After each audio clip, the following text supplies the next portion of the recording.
All right, good morning, everyone. I am very excited to be with you here today. So excited, in fact, that not only do I have my team here, my co-founder is actually here for the first time in Berlin. I have a quarter of my team watching this live, hey guys, right now on the East Coast of the United States at 3 o'clock in the morning, because what we have today for you is really what we feel is a big step change in how MESs are used, how they're deployed, and how you interact with them. And last year when I was here, I promised all of you AI, and boy, will there be AI today, and a lot of it. But more than just AI, we're actually going to be announcing a number of other big surprises here as we go through all of this, because we just feel that as the industry evolves, there's going to be some changes. And so today we'll walk you through all of that. And if you're not familiar with us, this is actually our 10-year anniversary. So Gary and I started the company 10 years ago now, which is pretty remarkable. But what's important about that is we've been deploying cloud-only systems for 10 years. So this is a decade's worth of experience now, a decade's worth of work, where we're now handling over 4 million API requests a week with extraordinary uptime and performance. We've raised over $200 million now, and we're working with some of the best companies in the space, including the Moderna, as well as Catalent, who you'll be hearing a case study about a little bit later, where everything I'm going to show you, sans AI, because they haven't even seen it yet, Catalent has rolled out. So let's get into it. So as we think about this industry, there are current approaches to MES, which does include paper, for what it's worth, because it's still a system, it's just not software. There's legacy systems, which we see throughout the space, and then there's this concept of MES Lite, which to us is still not meeting the needs of what this industry truly demands. But we need to, as an industry, get to what we're calling accelerated MES. This is where now it goes even beyond next-gen MES, where Bioforum put out a really great roadmap for what these systems should do and how they should work. And with our new capabilities in AI, we feel it goes even further out than what's available today. But along the way, for us to get from where the industry is now to where it's going, there's a lot of things in the middle. And so that's what we're going to walk through today. We're going to walk through next-gen capabilities in MESs. We're going to walk through new approaches to quality, new approaches to delivery. Of course, we're going to do a ton of AI today. And then we'll have a little surprise there at the end for everything relating to cost. So let's get started with kind of the state of life science manufacturing in 2024. When we started the company 10 years ago, the industry looked very different at every level. From corporate to IT, OT, deployment, quality, and product. It was a different landscape 10 years ago. What's really interesting is even the economics of this space are starting to change, where historically, big, high gross margins was the predominant lay of the land for a long time. Small molecule and biologics were kind of hitting a big scale. CGT was just on the horizon. But we've now seen a big shift because in the United States, the Inflation Reduction Act was passed last year, where for the first time, the top 20 drugs will get negotiated by the US government. Now, why that matters, and why that matters here in Europe too, is because if the unit price of the drug is going to go down, EBITDA will get dragged down with it, and the thing in the middle is manufacturing. And manufacturing will be the driver to optimize what we believe is going to be a compression in gross margins, both in the US and here in Europe. But in addition to that, cell and gene therapy is now a thing. The first CRISPR therapies were approved in December of 2023. We're proud enough to be manufacturing 2 of those commercially approved CRISPR therapeutics, which is a huge deal in the space. But more than that, the technology stack is changing too, and it's going primarily from on-prem to cloud, point solutions to platforms, with a lot of vendor consolidation happening within the last few years. Use on the ergonomic side from desktop to mobile to head-worn. Even the strategies for these deployments, they used to be really long, really costly, and organizations now are looking to do this right size and fast time to live. You get down to quality, where there's been a huge shift from computer systems validation and CSV to now we've seen almost every customer, and you'll actually be hearing from one of our customers here at the event, talking about computer system assurance, basically a risk-based approach to quality. But it's that part at the middle, and maybe I should have made it a little bit bolder, but there is now a shift from deterministic software that is basically not much smarter than a form, to intelligent software. And in the middle of all of this, there just seems to be a digital chasm where current systems and current approaches are just not meeting the strategies that organizations are looking to adopt. And so through this presentation, we're going to build up to what we're calling accelerated MES with all of our AI capabilities.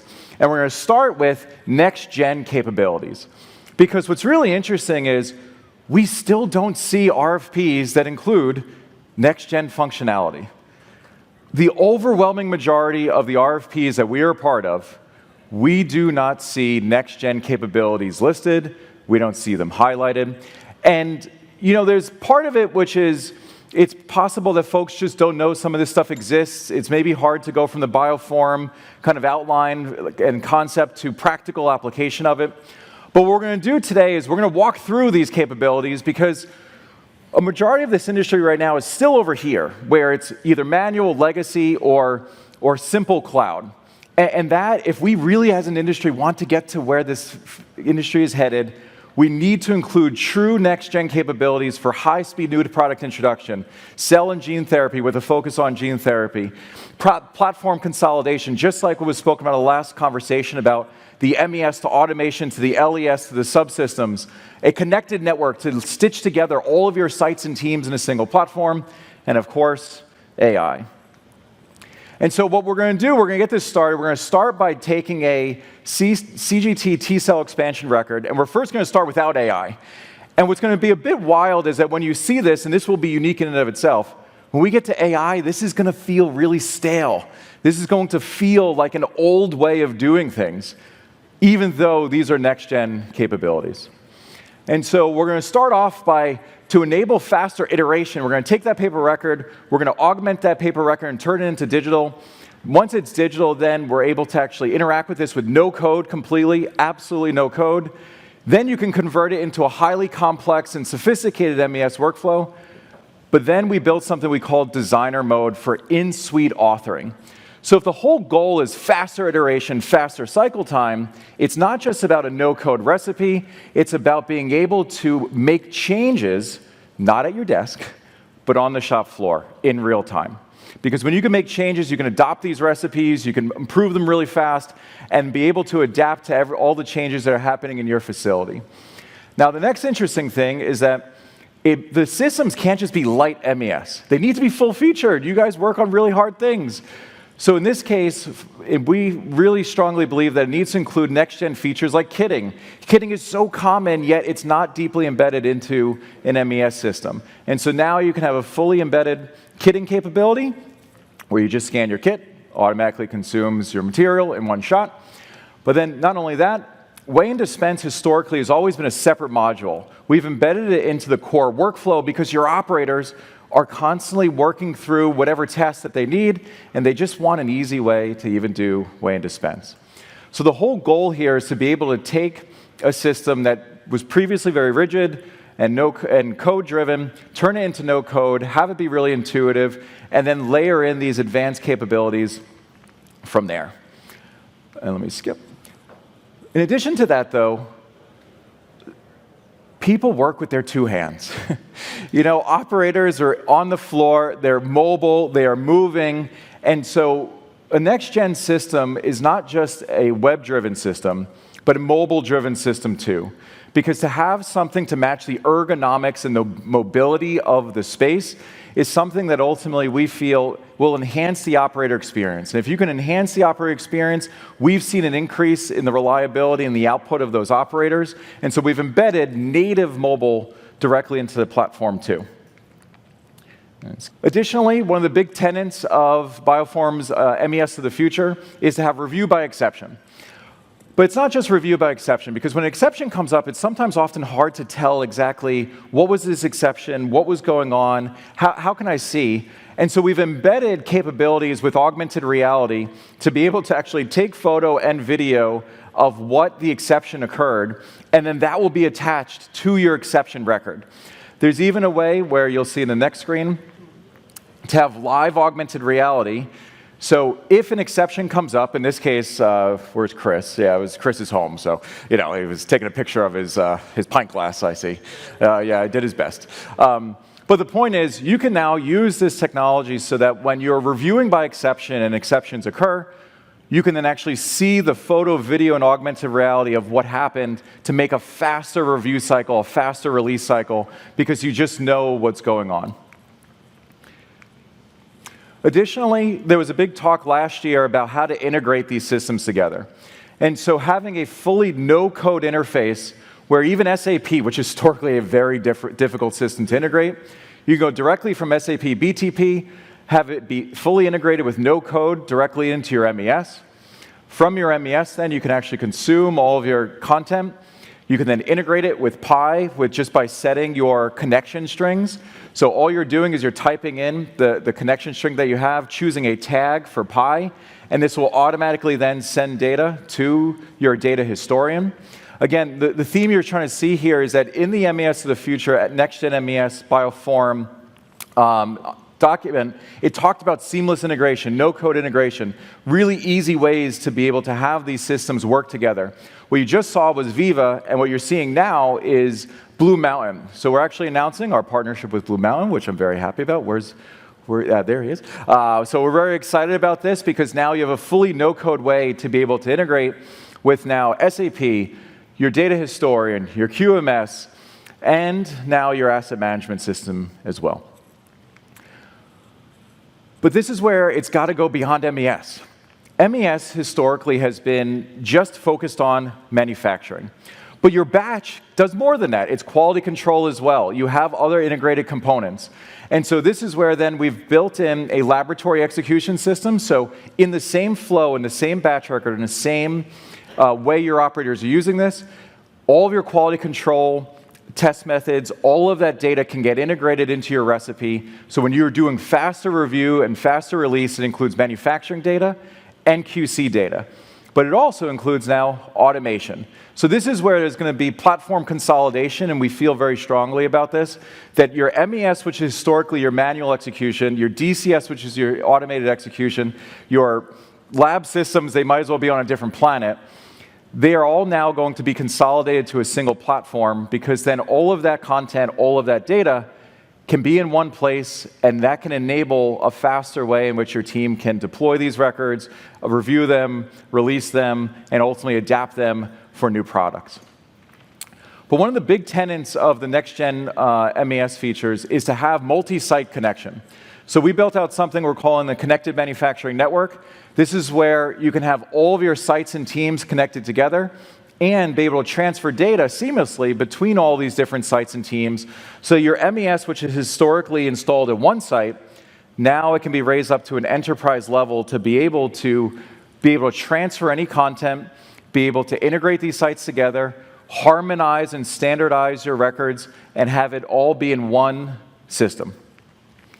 Because you'll see now that why this matters is you're building up towards AI in the sense that the back-end infrastructure for how you do all of this really now starts to scale.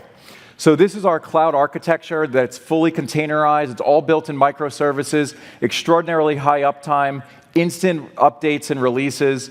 All of these capabilities that were once an idea 3 years ago in the Bioform Next-Gen MES have now not only been built, but they've been deployed at scale too.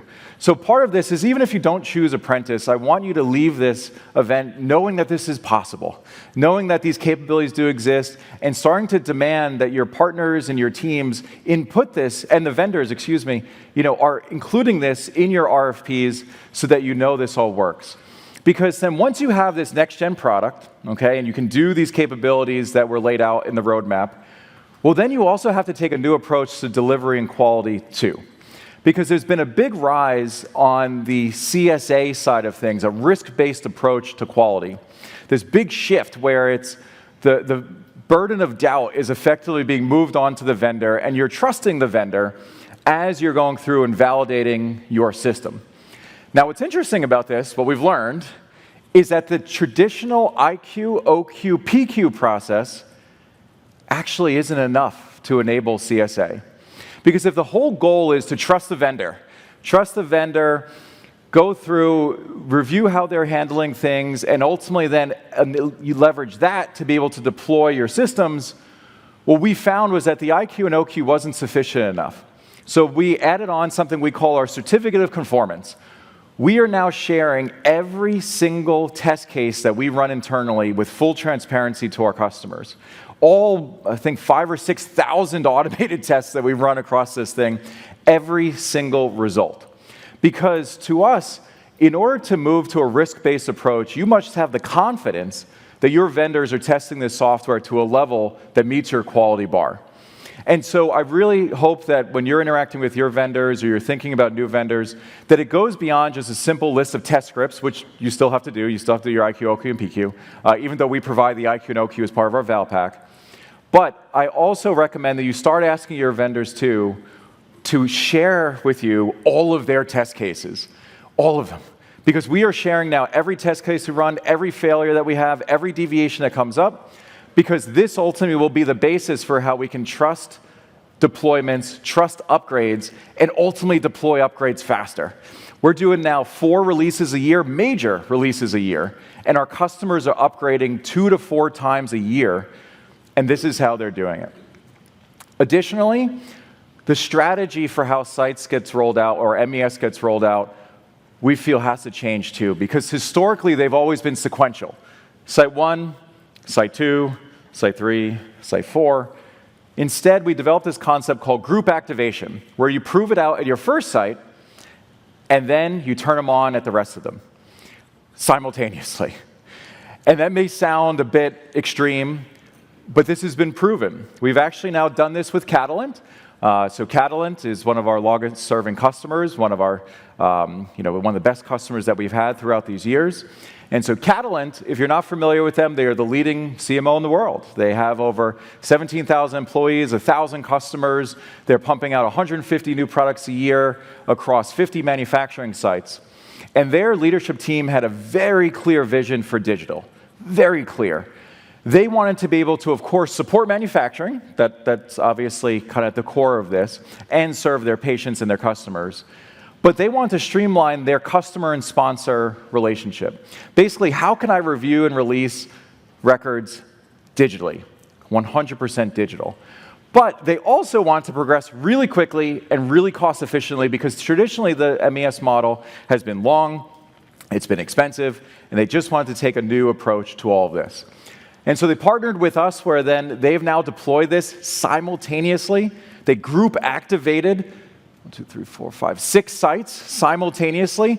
I think we have 4 of them in Europe here too, right? 4 sites here in Europe. So yes, this is not just a US thing. 4 sites in Europe, simultaneous go-lives. When they set up a global COE team, they then worked with a very strong site team to get it dialed in. But at the global level, they were able to streamline all their quality, operations, and IT to make really fast decisions and push that down to the sites. But then, by having a no-code solution, all of their operators, all of their SMEs, they developed the recipes themselves. So IT wasn't needed, an SI wasn't needed. They did all of this themselves. And so this has been a wildly successful project. We're actually sharing more at Pharma MES USA, so be on the lookout for that. But now we're finally getting to AI. And the whole point was I wanted to build all of you up to this, because everything you just saw were already new techniques. They were already new techniques, they are already new capabilities. But now this next generation of capabilities, we feel are going to really change how MES is used, consumed, and interacted with. And so that's where we finally start to cross this chasm. And so, funny enough, we named the company Apprentice 10 years ago, because we always believed in this vision that one day, I didn't think it was going to take 10 years, I want to be very clear about that. One day, 10 years later, there was going to be some intelligence system working alongside humans to create a result that neither the human nor machine alone could do. And so finally, what we've done 10 years later, we've embedded AI at every step of the manufacturing system, from design to creation to simulation to execution to review and optimization. It's everywhere, across the entire system. So let's start with something fun. Right now, almost the majority of you, I'm sure, if you're on paper, you still have a ton of these records on paper. And so now what you can do is you can take that paper record, we're entering just a name here for cell record. You choose our new AI procedure author, skip ahead a little bit, You select procedure from a PDF, you upload your PDF, and what this will do is it will then extract all of the content from your paper records digitally with AI. And what it will do, you just give it a second, is it'll now convert all that entire record to digital in one shot. But not just one shot, not just your title and description, all of your associated process actions too. So if you had embedded in a step to capture data, input values, have different conditions, etc., it will extract all of that for you and go from paper to digital in one shot. So this is where it's no longer about typing or writing code or doing anything like that. It's all digitally. Now, let me skip ahead now to the next one, where now you can do the same thing from a prompt. So if you don't have an existing record, so say you want to start a new process from scratch, you can go through the same process, but in this case now, you can enter a prompt where you can create very complex recipes, and we've done some really crazy stuff internally that we've seen. But you can now just type in a prompt directly into the platform. In this case, this is for a wet granulation record. I want a full wet granulation record with all of my associated process actions, and I want you to make it as detailed as possible. You hit create, and what this will now do is in one shot, it'll create your entire digital record. In this case, it was fairly simple. But what's interesting now is it'll actually even make recommendations to you, which now we'll get to the next part. Because now, once you have your digital record, you uploaded it, you created it from a prompt, it will make recommendations on how to improve it. So in this case, it has a whole list of recommendations here on, well, maybe we should add in a little more detail on step 3, maybe we should add it in a little more equipment checks and status checks. It asks, hey, would you like to update your record now? And you just say, well, yes. And so you type in yes alongside your record. Please implement the recommendations is what this is saying here. And as soon as you do that, then this whole record will get updated with all of those associated recommendations. So now you have this really rich AI copilot directly embedded into your authoring flow, so you can go from not even paper to digital, concept to digital immediately. And not only that, I don't really like typing, kind of drives me nuts, or I should say clicking. And so in this case, you could even type with natural language, hey, add a step, in this case, add a step after the select incubator to, all right, Chris, type a little faster, to inspect the, I don't even know what he wrote. Chris, what are you writing here, man? He did his best, Chris.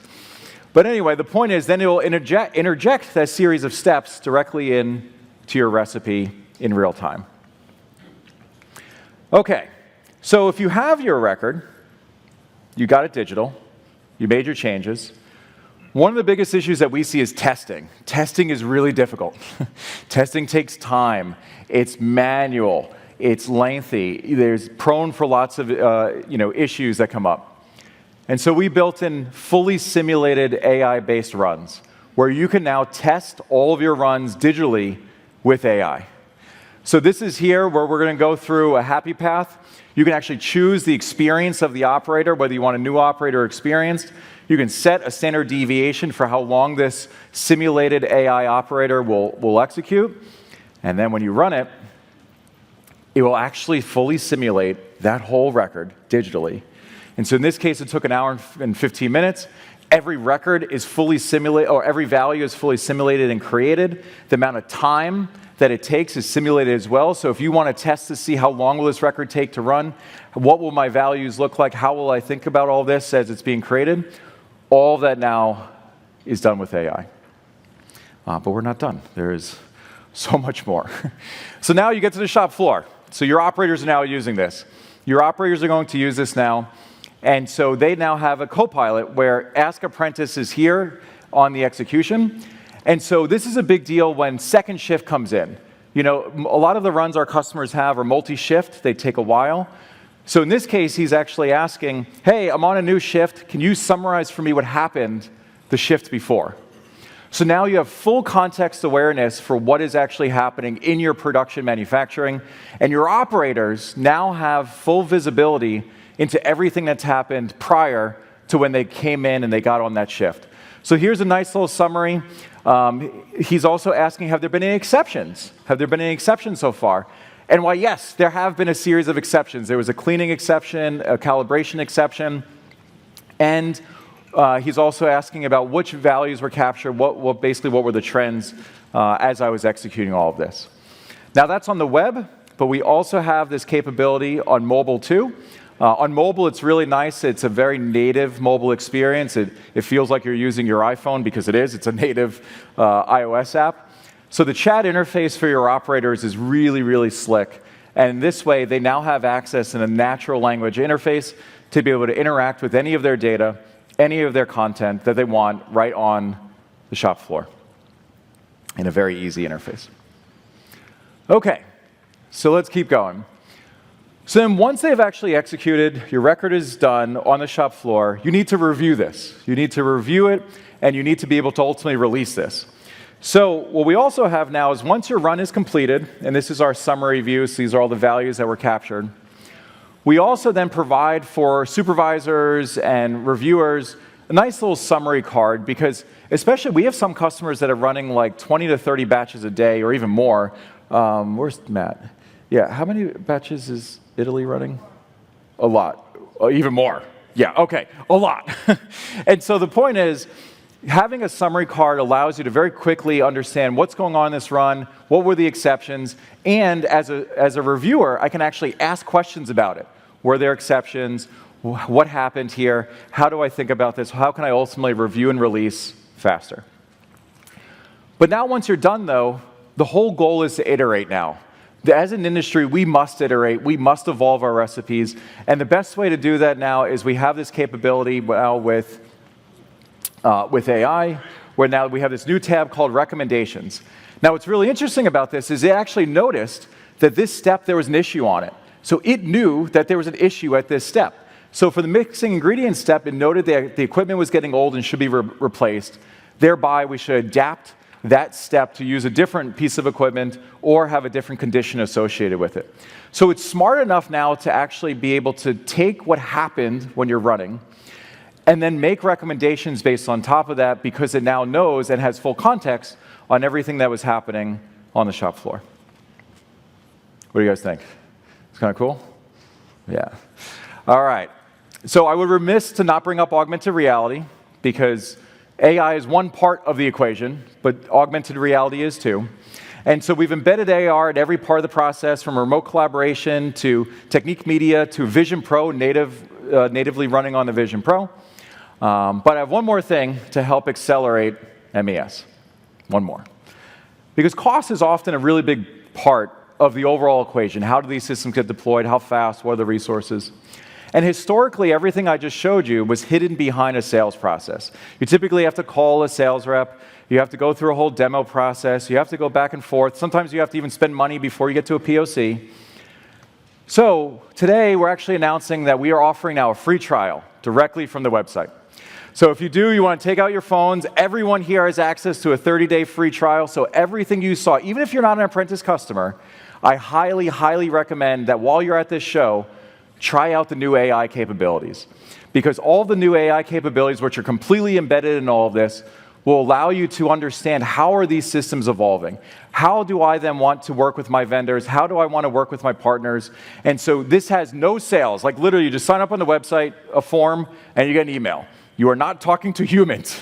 There's no credit card. There's no commitment. Our whole platform is available now as a free trial. Additionally, we now have set a price with clear and transparent pricing, and we've right-sized this to be $125 a user a month for our core platform. So a very big change in how these systems cost, how they're deployed, the capability set. And so I do challenge all of my peers here today at MES. The QR code is back in case you didn't scan it the first time. But while you're here at the show, I really hope that you have a chance to go from paper to next-gen MES to accelerated MES with AI. Because we really feel that this is going to completely change how this industry adopts this technology, uses this technology, and ultimately interacts with software. Because it's no more a form. There's fully embedded AI capabilities through and through. So please do sign up for the free trial. It's also available on our website, and of course, feel free to stop by our booth as well. Really encourage you to trial this out while you're here at the show. And so with that, yeah, any questions?